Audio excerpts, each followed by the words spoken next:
Siya si Courtney Clenny, isang social media celebrity at OF model na mayroong halos 2 milyong followers.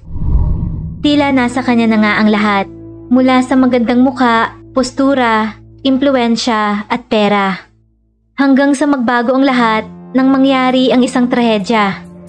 Napatay nito ang kanyang boyfriend.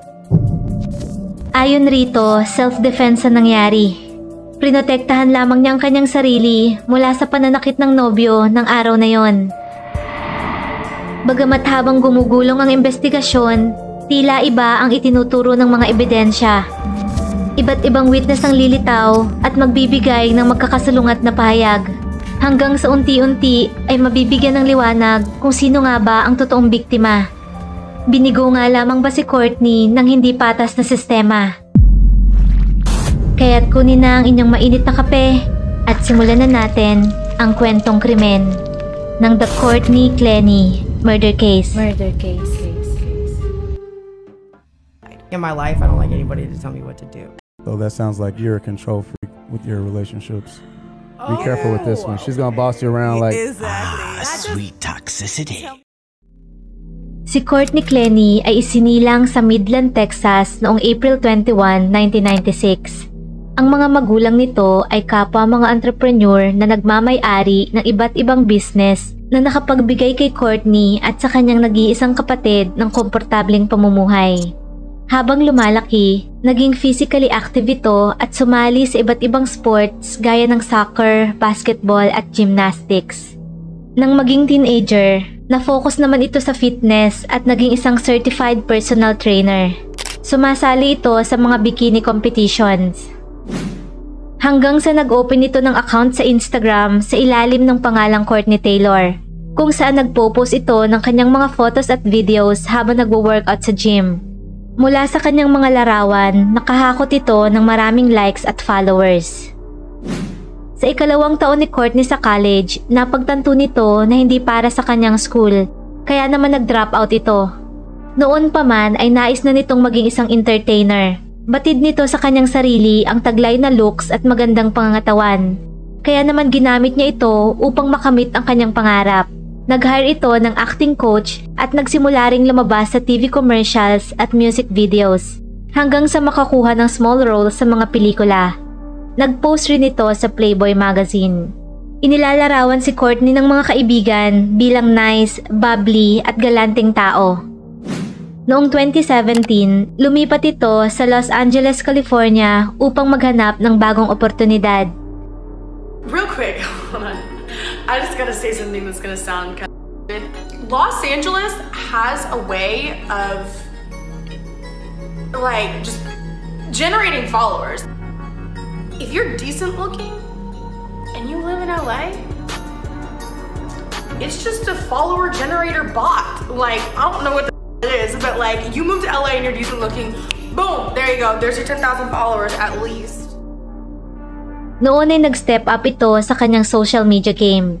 Nagsimula itong mag-post ng mas mapusok na mga larawan, dahilan upang umabot na ng halos 2 million ang followers nito sa Instagram at naging brand ambassador para sa iba't ibang kumpanya gaya ng Bang Energy Drinks, Manscaped at The Chive. Halos naabot na nga ni Courtney ang celebrity status nang madiskubre nito ang isang bagong app na noon ay kaka-release pa lamang, ang OnlyFans. Ito ay isang subscription service na nagpapahintulot sa isang creator na mag-post at magbenta ng mga malaswang larawan at videos para sa monthly fees. Noon ay nakita ni Courtney ang malaking oportunidad upang kumita ng pera at hindi nga ito nabigo. Sa loob lamang ng isang taon, kumikita na si Courtney ng $1 milyong sa OF at naging isang star sa nasabing platform. Unti-unti nitong naabot ang kanyang mga pangarap. Halos na kay Courtney na nga ang lahat noon. Magandang mukha, impluwensya at kayamanan. Sa puntong kaya na nitong kunin ang anumang kanyang naisin, kabilang na rin ang lalaking kanyang matitipuhan. Only date black guys, especially black guys. Especially black guys. Let me clarify, I only date rich black guys. rich black guys. There we go. Summer noong 2020 nang makilala nito ang nooy 26 years old na si Christian Toby Obesmeli, isang Nigerian American na nagmula sa Dallas. Mas matanda ito ng 2 taon kay Courtney. Gaya nito, mahilig si Christian sa sports. Naglalaro ito ng basketball at naging captain ng kanilang high school football team. Nag-aral ito sa Texas Tech University at nakapagtapos ng bachelor's degree in Communication Studies and Business Management. Nang makatapos ng kolehiyo, naging successful ito sa pagtitrade ng stocks at cryptocurrency hanggang sa makapagtayo ito ng sarili nitong kumpanya. Inilalarawan si Christian ng mga kaibigan at kapamilya bilang isang loving, compassionate at life of the party. Sa unang pagkikita pa lamang ni Courtney at Christian, instant agad ang kanilang chemistry. Hanggang sa nagsimulang mag-date ang mga ito. Naging masaya ang kanilang mga unang pagsasama. Madalas ang mga itong magbakasyon at magparty kasama ng mga kaibigan. Kitang-kita rin sa kanilang mga happy post online ang kanilang tila picture-perfect na relasyon. Sa sobrang pagmamahal ni Christian kay Courtney, iniwan nito ang kanyang sariling karera at ambisyon upang makapiling lagi ang nobya at matulungan sa karir nito. Naging assistant at taga-manage ito ng schedule at photoshoots ni Courtney. Minsan rin ay sumasali ito sa mga ginagawang adult content ng kanyang nobya. Ngunit nang magsimulang tumira sa iisang bubong, doon na nalaman ni Christian ang problema ni Courtney sa alak. Halos gabi-gabi itong nagpa-party at nagpupunta sa mga bars at clubs. Mula sa pera at karangyaang tinatamasa, nasa punto na si Courtney ng kanyang buhay na hindi na nito kailangan pang kumayod ng husto sa araw-araw. Humantong ito sa pagiging pabaya at mga maling desisyon ni Courtney. Noong 2020, naaresto ito ng 2 beses dahil sa pagdadrive ng nakainom. Sa isang pagkakataon, halos nasa ilang milya lamang ang layo mula sa kanyang apartment, sumalpok ang Mercedes-Benz na dala nito sa isa pang sasakyan. Pagkarating ng mga pulis, natagpuan nila ang isang bote ng tequila na halos ubos na ang laman sa front seat nito. At nang itest na kung gaano karami ang nainom nitong alak, triple ito sa legal na limit. Noon rin ay unti-unting napapansin ni Christian ang anger problem ng girlfriend lalo na kapag nalalasing ito. Mas napapadalas na rin ang kanilang away noon. Pero hindi gaya ng ibang couple, malala ang nagiging away ng dalawa. Saksi ang lahat ng mga malalapit nilang kaibigan sa kanilang mga pagtatalo. At halos umano si Courtney ang nagsisimula ng mga ito. Kung ano-anong mga pangalan at masasakit na salita ang binibitawan nito sa nobyo. Kahit pa sa public ay hindi umano ito nagpapaawat sa paghiyaw kapag nag-aaway, ukol man sa pera o sa ibang bagay. Hanggang sa nagsimula na rin itong manakit kay Christian. Ayon naman sa isang kapitbahay, hindi lamang isa, kundi ilang beses nitong nasaksihan ang pagiging pisikal ni Courtney kay Christian. Minsan na rin itong nakita na itinulak ni Courtney ang boyfriend sa hagdan. Nakita rin ng isang close friend na itinapon ni Courtney ang suitcase ni Christian sa balcony at sinabing walang problema dahil bibilhan na lamang umano niya ito ng bagong Louis Vuitton na luggage. Ayon pa rito, ugali na ng kaibigan na sa tuwing gagawa ng kasalanan kay Christian, makikipag-ayos ito sa pamamagitan ng pagbili ng mga mamahaling gamit o kaya naman ay sa pamamagitan ng mga trips. Sa kabila nito, kailanman ay hindi umano nila nakita na naging agresibo si Christian rito, bagkus ay inaawat lamang nito ang girlfriend sa tuwing mag-iiskandalo. Paulit-ulit rin itong pinapatawad si Courtney dahil sa labis na pagkahumaling rito. Sa tindi ng away ng mga ito, ilang beses na rin kinailangan mamagitan ng mga pulis. Sa isang Las Vegas trip noong July 2021, sa halip na lumabas, nagstay ang dalawa sa kanilang hotel room at doon ay nag-inom. Maya-maya pa, rumisponde ang mga pulis sa isang tawag ukol sa gulong nagaganap na nagmumula sa kwarto ng mga ito. Pagkarating ng mga otoridad, bumungad sa kanila ang napakagulong silid ng couple. Nang tanungin kung anong nangyari, bawat isa ay kapwa nagpahayag ng iisang bersyon ng kwento. It was so like he was just hurting my feelings. Okay. And I ended up responding, like it just got louder because my feelings were being hurt. Obviously we're going back and forth. He was already upset with me. I was getting upset with him. We were getting loud. And I was like, oh my God, we're gonna like do damage to the room or something. Not damage to each other. Like I really want to like. But why would you think that. Why would you think that you were gonna do damage to the room? I like throwing something. To be made. Because I've done that before in our house. And I What have you done? thrown a glass at him, plate, and I could just see, like, the way that things were going. We were either gonna get loud, or I was gonna end up throwing something, or like get in trouble somehow. So I was like, you know what, I'm just nipping this in the bud. Okay, so when I go to the room and I see a broken glass on the floor, where did the glass come from? I don't know. I literally couldn't even remember how the fight started. Okay, well, Was there? yeah. Maybe I did. Inamin ni Courtney na binato nito ng base si Christian nang sila'y magtalo. Hindi rin umano ito ang unang pagkakataon na ginawa niya ito at itinanggi na gumaganti si Christian kapag sila'y nag-aaway. Noon ay naaresto ito at nakasuhan ng domestic battery. Bagamat na-release rin ito ng araw na yon dahil tumanggi si Christian na makikooperate sa kaso. Okay. There's a lot of things that we have discretion with, and there's a lot of things that we don't. This is one of them. You guys are in a relationship, she threw a glass at you, when that happens, I have to make an arrest. I'm going to explain to you how it works so you can get her out. Okay? But the state here puts anyone that is a suspect on battery of the 12-hour hold. It has to be 12 hours? As sooner that I can get her out of here, as sooner that I can get her to jail, the 12 hours start ticking. Okay? And the reason why they do that... Huh? Tax her before. I can't let you tell you. Hey, no, I don't have to. Okay. I don't have to do anything. I'm to have all these numbers. They can serve her while she's in jail. And I also have to tell you, okay, there is this organization called Save Nest that provides, there is this organization called Save Nest that provides help to people. I'm gonna give you the whole thing. Noong January 2022, nag-relocate ang dalawa sa Miami, Florida. Nanirahan ng mga ito sa isang luxury apartment tanaw ang Biscayne Bay na nagkakahalaga ng $10,000 na upa kada buwan. Ngunit hindi nakatulong sa away ng mga ito ang kanilang paglipat sa magandang lokasyon. Bagkus ay mas tumindi pa ito sa mga susunod na buwan. Ilang beses na inireklamo ang mga ito ng kanilang kapitbahay, 2 palapag mula sa kanila dahil sa ingay. Minsan na ring binalak ng building management na palayasin ng mga ito. Walang sino man ang nakakaalam kung ano ang totoong nangyayari sa likod ng pinto ng kanilang tahanan. Maliban na lamang kung sa labas ito maganap. Gaya ng nangyari noong February 2022 nang malinaw na nakuhanan ng video ang aktwal na pag-aaway ng dalawa. Kitang-kita sa CCTV ng elevator ng kanilang building ang pagiging agresibo ng isa sa kanila.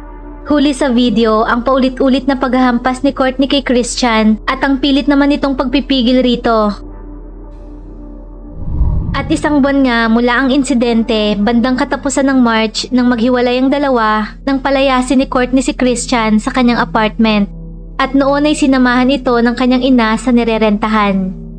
Ngunit ilang araw lamang ang lumipas noong April, pagkaalis ng ina ni Courtney, bumalik naman si Christian. Nagsamang muli ang dalawa matapos magkaayos.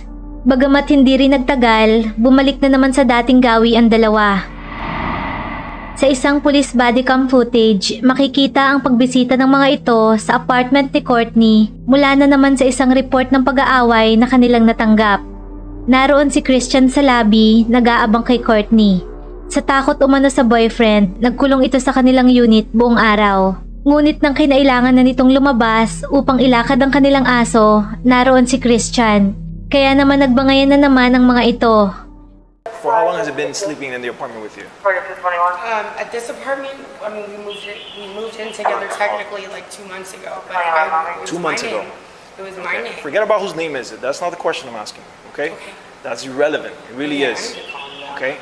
Listen to me. Answer my questions, please. Does he have property in the room, in the apartment with you? A lot of property, you said. He's been with you here for about 2 months, right? Yes. On and off, or is he staying with you? For 2 months, every day. Staying with you for 2 months here with you? Okay. Except for last week, he wasn't working. So let me let you know something. He lives here. That person lives in that apartment with you. Okay. We cannot trespass anybody that lives in this place. So we can take, by law, we cannot do this. I know. I understand, and that's why I said I need to come after. I'm just so frazzled. I can't believe. If you want, you can answer your dad. I don't know if he knows state of Florida law, but that's the way it works. No, I understand, and that's I do understand that, and that is why I said, can I get a restraining order and get there first? Listen, my answer was, I already answered that. You got it. Just go to the court and explain to them what happened.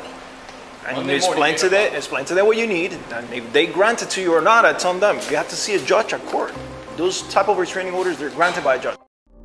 Noon ay nais na ni Courtney na maghain ng restraining order laban sa boyfriend. Agad namang nahalata ng mga pulis na lasing si Courtney at sa huli hindi na ito nakagawa pa ng report. Pagkaalis ng mga otoridad, unti-unti namang kumalma ang bawat isa. At bago pa man matapos ang gabing yon, muli na naman nagkabati ang mga ito. Ngunit ilang oras lamang ang lilipas, isang away muli ang magaganap na hahantong na sa kamatayan. April 3, 2022, 2 days matapos ang police visit kina Courtney, gaya ng normal na araw, lumabas si Christian bandang 1:00 ng hapon upang bumili ng sandwich. Habang si Courtney naman ay nag-host ng isang live Q&A sa kanyang Instagram. Doon ay binanggit pa nito ang kanyang saloobin ukol sa mga pulis, pati na rin ang kanyang magandang mga plano para sa future. Noon ay hindi nito batid kung ano ang paparating ilang oras lamang mula noon. Do you support the police? Yes, I do. I do. I think a lot of times they don't do their job. For sure. I've not been helped by them. Work out, go to the beach, live my life, because I'm blessed. Ocean is just like right here, so it's amazing. It's the best apartment that I've ever lived in.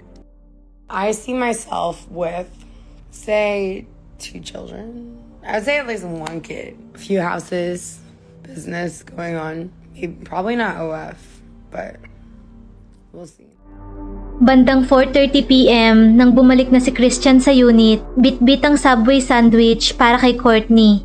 At wala pang 30 minuto ang lumipas nang makatanggap ng tawag ang 911 mula sa lokasyon ng mga ito. 911, what's your emergency? What's the line? Operator, don't please the address of your emergency. Well, now I'm gonna die. Hey, man, please. 3101. It's 130, so 130. I'm gonna die. Ma'am, listen to me. You need to stop screaming on the line and give me the address. 3101. You're gonna die. I can't feel my arm. 3101. I can't feel my arm. Ma'am, my boyfriend is dying of a stab. Ma'am, what is the address? What's the address? 3131. 3131 Northeast 7 times. Please, God, please, come save my boyfriend. Baby, I'm so sorry. Baby. Ma'am, can you hear me? If you have a stab wound to his shoulder, can you sit down? What do you mean he has a stab wound on his shoulder, ma'am?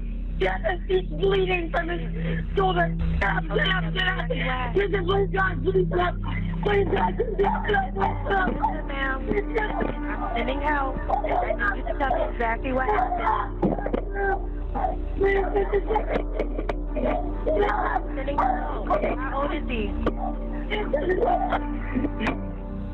Ma'am, how old is he? Is he awake? Hello? Isang masaklap na trahedya ang naganap. Bandang 5 PM nang rumisponde ang mga opisyal sa kanilang building at dumiretso sa unit ng Magnobio dahil na rin pamilyar na ang mga ito roon. Noong mga nakaraang buwan, ilang beses na rin silang ipinatawag ukol sa pagtatalo ng dalawa. Ngunit ang insidenteng ito na pala ang magiging huli. Pagpasok ng mga ito, balot ng dugo ang buong kabahayan. Ang kusina, salas, kwarto, banyo at pati na rin ang mga furnitures. Dinatna nila roon ang nag-hysterical na si Courtney habang nasa bisig ang nooy dugoong si Christian. Tumamo ito ng saksak sa bandang dibdib mula sa isang kitchen knife. Isa lamang ang saksi sa buong pangyayari, si Courtney. Bagamat noon ay hindi nila ito makuhanan ng maayos na pahayag. Habang nananatiling misteryo ang nangyari sa loob ng apartment, isang video naman ang kumalat isang araw matapos ito. Makikita rito ang nangyaring paghuli kay Courtney habang nakaupo sa kanyang balcony. Suot pa nito ang pinaniniwalaang sports bra nang mag-live ito sa Instagram. Noon ay halos pula na ang kulay nito mula sa mga talsik ng dugo. You're waking up telling me good morning, I love you, touching me, like it's just, I felt very, very loved when I woke up. He went to go get me Subway, or he went to go get himself Subway, then got me Subway. He came back. And I said something about like, oh, are you gonna like reshare your location with me? Like, did you want to share it?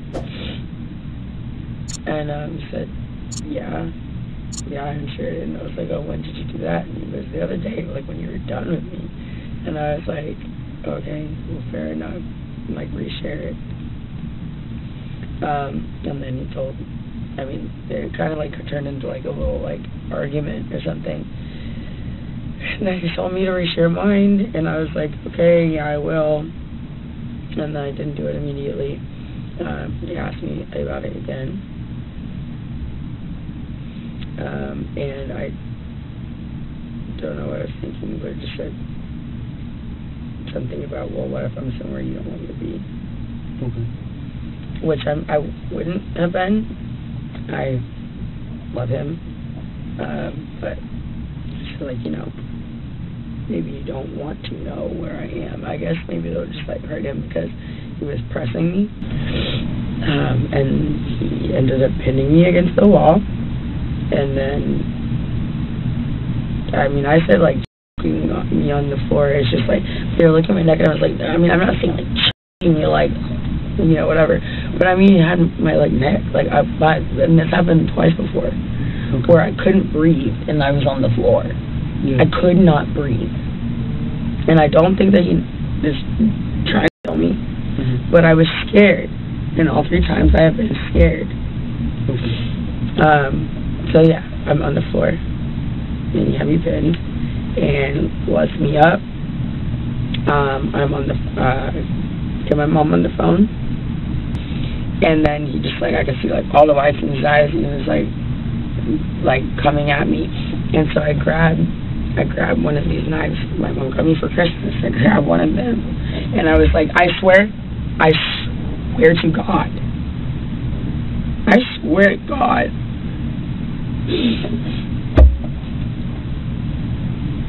It was just like, I mean, I grab and be like, don't come anywhere closer to me. Because I mean, earlier, that happened 2 other times I couldn't leave. I'm sorry. I grabbed a knife and I said, don't come anywhere closer to me. I had absolutely no intention of using it. I'm on the phone with my mom, and he's coming at me like he's going to grab either the phone or like the knife or something. And so I was just like, I was like, don't come any closer. It's coming at me, and I threw it. How far away was he? Pero sino nga ba ang biktima? Para sa pamilya ni Christian, ito ang totoong biktima.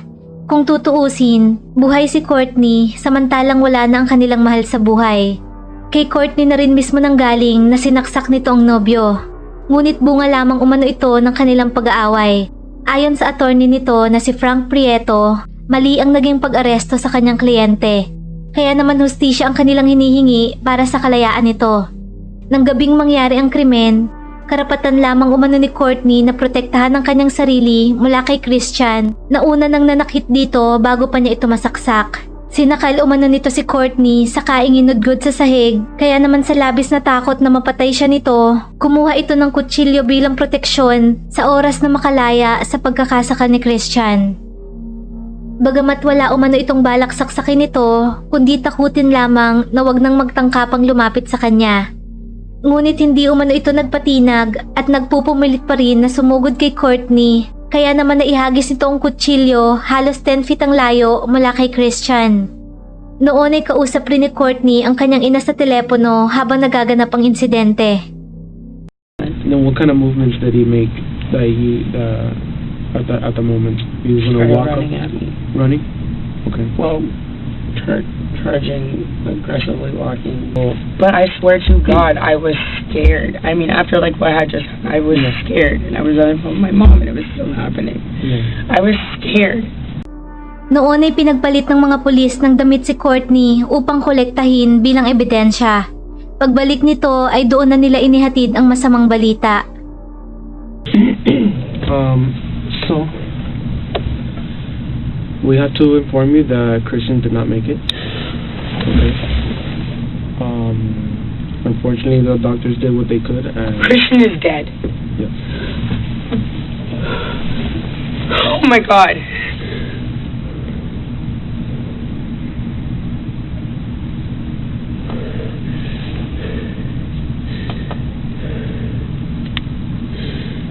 This is not real, right? Okay. No, there's no way.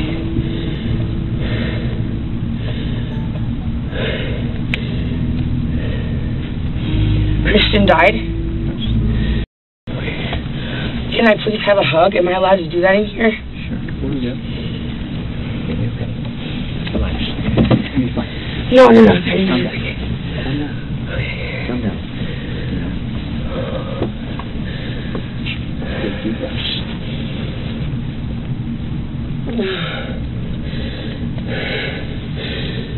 Just take deep breaths. You're gonna be okay.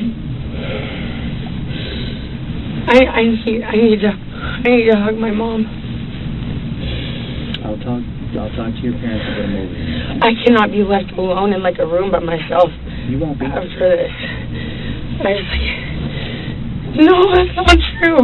That's not real, right? It is real. Christian is dead. Yes.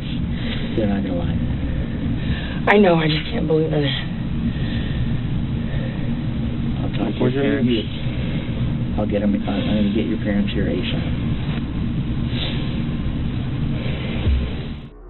Pumanaw si Christian sa lala ng injury at dami ng dugong nawala dahil sa pagtama ng kutsilyo sa kanyang major artery.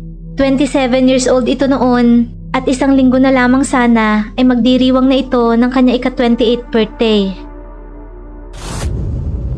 Samantala, isang body language expert ang nag-analyze ng mga galaw nito at nagsalarawan sa behavior ni Courtney bilang ultimate narcissism. Habang nakakulong, nagbanta naman itong magpakamatay. Sa ilalim ng Florida Baker Act Law, kapag nagpakita ng senyales ng pananakit sa sarili o sa iba ang isang tao, kailangan itong dalhin sa psychiatric facility hanggang 72 hours.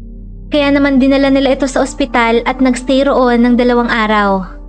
At noon rin ay pinalaya na ito ng mga pulis sa paniniwalang self-defense nga ang nangyari.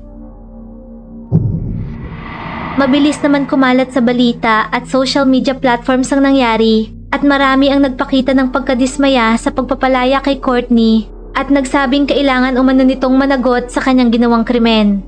Suspetsa ng publiko, may kinalaman ang pagiging black at white ng mga taong sangkot rito.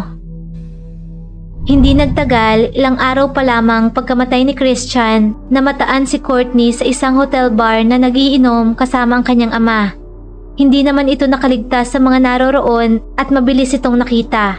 Kinumpronta ito ng isang babae habang kinukuhanan ng video at itinataboy.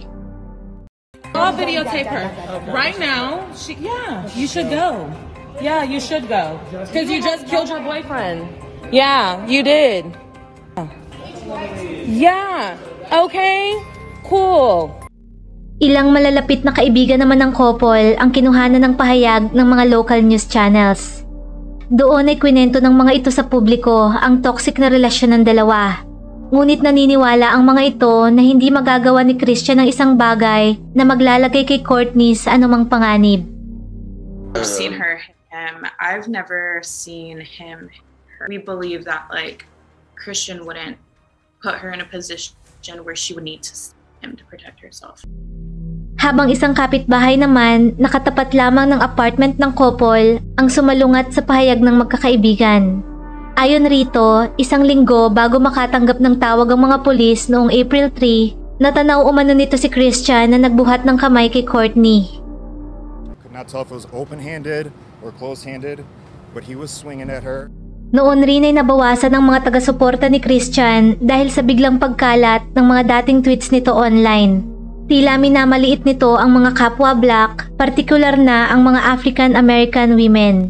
Habang panay-puri naman ito sa mga Caucasian na babae. Naging kontrobersyal at nabuhay muli ang mga tweets nito.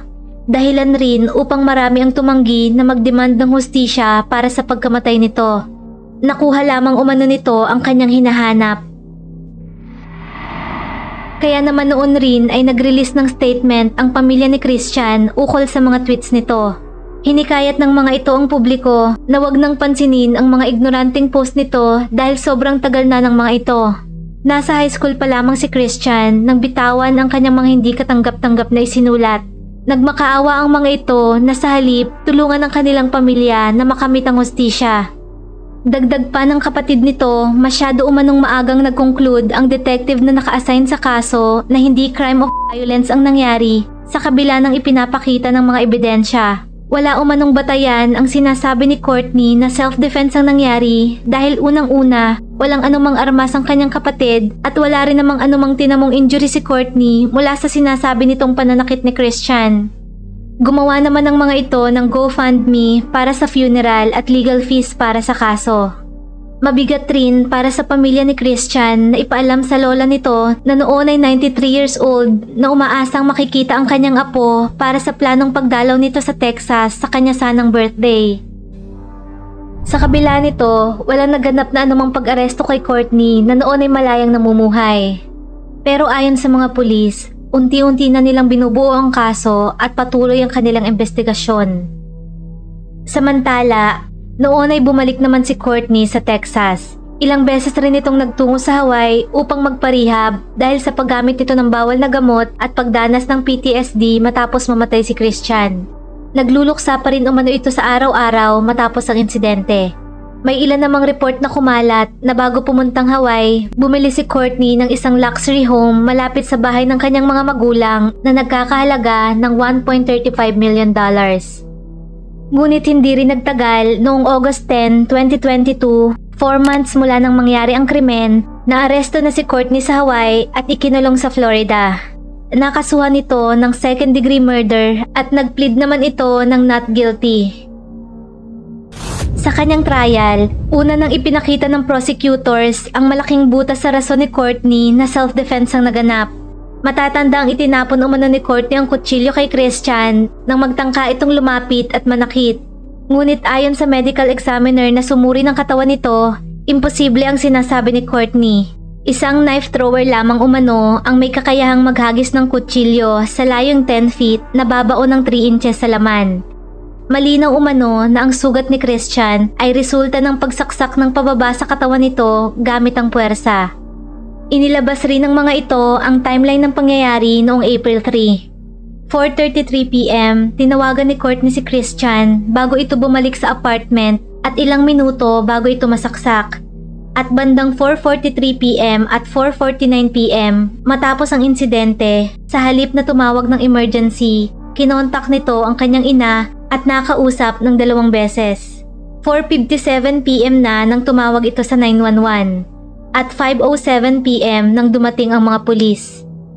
Sunod na inihain ng mga ito ang mga audio at recordings laban sa sakdal. Bagamat wala na si Christian upang magbigay ng kanyang bersyon ng istorya, nag-iwan naman ito ng mga ebidensya sa pamamagitan ng mga sikretong recordings. 3 videos galing sa iPhone nito ang nakapagbigay linaw sa karakter ni Courtney bilang isang selosang girlfriend na mahilig manakit at mangutya kay Christian sa tuwing sila'y mag-aaway. Charge it. Fucking charge it! I'm sorry. You're mad at me when I'm apologizing to you? No, Christian. Like you're thinking I'm doing it on purpose. Drop your high pitch. Okay, I'm not doing it on purpose. You told Sahara, you know well, the right thing to do is to tell me. Yes, and I am so sorry. So shut up and let me slap you. You're not gonna slap me. Give me my phone. You have your phone. I don't have it anymore. Find it and charge it. Mike. Find it and charge it. What do you mean? I'm sorry, Courtney. I don't care. Find it and charge it. Okay, just stop. Don't talk to me. God, man. Yeah, man. Oh, man. Because I'm telling you I'm sorry. It is my heart. Find my phone and charge it. I don't know where your phone is. find it. Can you help me find it? I will! So why? Find it! Why are you screaming, man? Not man, but why? Yeah, man, yeah, Not man, yeah, man, little yeah, man, yeah, yeah, because I'm a little man, huh? Shut the up. I need to find it because I have to go meet her again. So to go out? No! You said she invited you Christian, out. just find my I don't have your phone. Can you just find my fucking phone? Sissy, can you just please? Malaki ring parte ng ebidensya ang mga text messages sa pagitan ng dalawa. Ipinapakita nito ang mga sinapit na pang-aabuso ni Christian mula kay Courtney.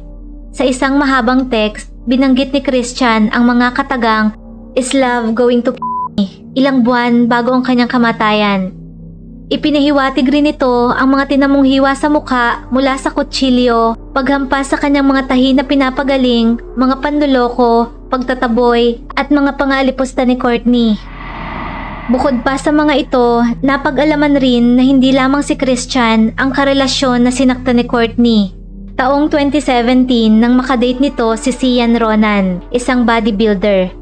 Nawasak umano ang panga nito mula sa pagkakasuntok ng nobya nang malaman nito na mayroon na palang pamilya si Sian. At nito lamang January 2024, muli na namang naglabas ng panibagong videos laban kay Courtney ang kampo ni Christian. Kuha ito ng kanilang kaibigan noong February 2022 nang magbakasyon ng mga ito sa Aspen. Makikita rito ang pattern ng pang-aabuso na dinanas ni Christian sa kamay ni Courtney. Lampas 100 ng hampas ang inabot nito sa girlfriend. Inaakusahan siya nito ng pakikipaglandian sa ibang babae habang sila ay nasa bakasyon. Matapos ang 3 minutong hiyawan, inutusan ni Courtney ang nobyo na umalis sa kanyang pamamahay. Sinagot naman siya nito na hindi na niya ito makikita pang muli at tinawag ito na most self na kanyang nakilala. Actually, done. Okay, fine. Done. Because you're costing me money. I didn't do since I got to this house because of you. You let Milan say some mind. No, because you were flirting with like 3 girls. What 3 girls? What 3 girls? You? Well, maybe You it didn't matter. You It was and you? Milan. Milan? I was flirting with Milan? And she's saying, hey, come get your mans. He's trying to come home with me. You're lying. No, I'm not. You're lying. She said, come get your man. Said I was trying to hit on Milan. Come on, baby. Okay. That doesn't even sound right. Christian, you're fired. Fine.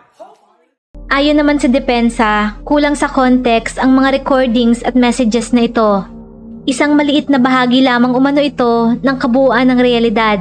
Tinawag nila ito na one-sided snapshot in time. Hindi rin umano ito ang totoong issue dahil ito ay tungkol sa kung bakit nagawa ni Courtney ang bagay na tanging makakapagsalba sa kanyang buhay sa mismong oras na mangyari ang trahedya.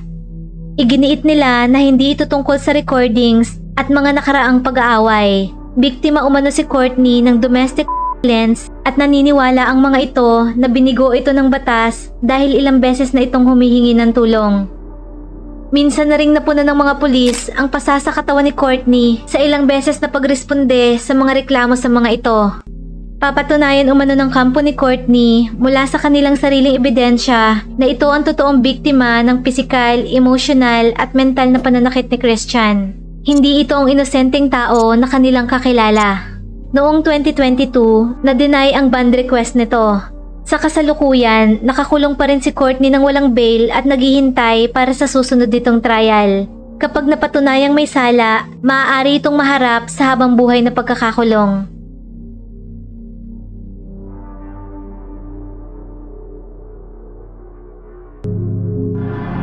Kung nagustuhan mo ang ating kwentong krimen, huwag kalimutang mag-like, subscribe, at comment sa kung ano ang iyong opinyon tungkol rito.